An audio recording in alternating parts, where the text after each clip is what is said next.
سیدہ فاطمہ رضی اللہ تعالی عنہا جو بھی حضور سے کہتی حضور اسے ٹالتے نہیں تھے، اور اہل تصوف نے لکھا ہے آج بھی سیدہ کے وسیلے سے حضور کی بارگاہ میں کچھ عرض کیا جائے تو وہ رد نہیں ہوتا۔ سیدہ طیبہ طاہرہ ظاہرہ عابدہ ساجدہ راکعہ سیدہ فاطمہ الزہرا رضی اللہ تعالی عنہا کا اسوہ مخدرات اسلام کے لیے، ہماری بہنوں بیٹیوں کے لیے مکمل کامل اور اکمل نمونہ ہے۔ تو میں گزارش کروں گا اس بے حیائی کے ماحول میں، جبکہ میڈیا بے لگام ہے،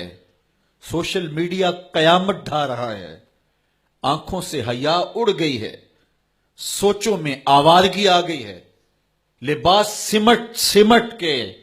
بالکل واجبی سا رہ گیا ہے، اور حیا قصہ پارینہ بن گیا ہے۔ یہ اڑتے ہوئے آنچل، لہراتے ہوئے دوپٹے اور جو ہے وہ بکھرے ہوئے بال،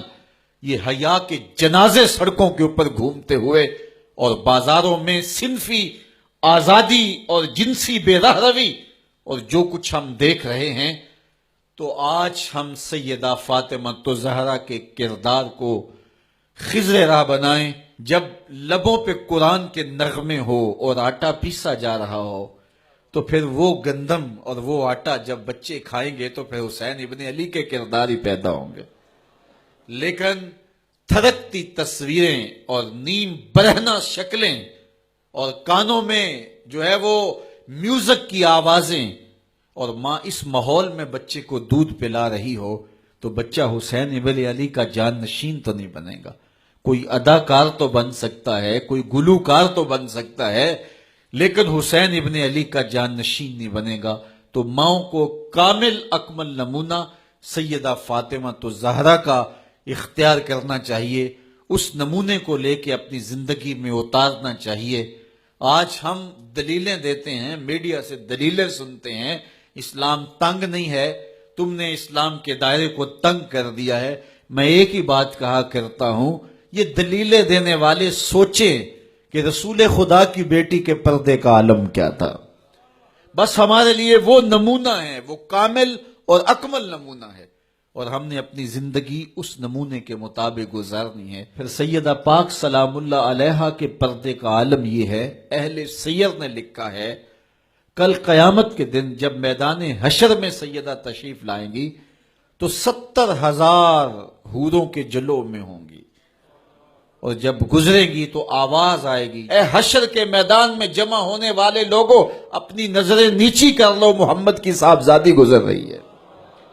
تو قیامت کے دن بھی اللہ ان کو یہ اعزاز دے گا، ان کو تکریم دے گا، ان کو عزت نصیب کرے گا۔ تو ان سے ہمیں سیکھنا ہے کہ انہوں نے اپنی ساری زندگی کیسے گزاری۔ آج کی عورت کہتی ہے کہ میں نہیں کر سکتی نماز روزہ اور یہ امور نہیں بجا لا سکتی، بچوں کا بوجھ اتنا ہے، ان کی تربیت اور ان کو کھانا دینا، ان کو دودھ دینا، بار بار جو ہے وہ ان کا لباس تبدیل کرنا، کب وقت ہوتا ہے، میرے کپڑے بھی ناپاک ہو جاتے ہیں، تو کیسے میں ان کو جو ہے بچوں کو کروں اور اس کے بعد عبادات بھی وقت پہ کر سکوں؟ تو یہ بڑا مشکل ہے۔ وہ حضرت سیدہ کو دیکھیں کہ آپ اپنے کندھوں پہ مشکیزہ بھی اٹھا کے لاتی ہیں، چکی بھی پیستی ہیں، بیٹوں کی تربیت بھی کرتی ہیں، شوہر کی خدمت بھی کرتی ہیں، اور مصلی بچھا کے جب کھڑی ہوتی ہیں تو ساری ساری رات قیام میں، کبھی رکوع میں، کبھی سجدے میں گزر جاتی ہے، اور پھر کہتی ہیں مالک تیری راتیں اتنی چھوٹی ہیں، تیری بندی کا ذوق بندگی ہی پورا نہیں ہوتا، ایک تو رات اتنی لمبی بنا دے جی بھر کے تجھے سجدہ ہی کر سکوں۔ تو انہیں شکوہ رہتا ہے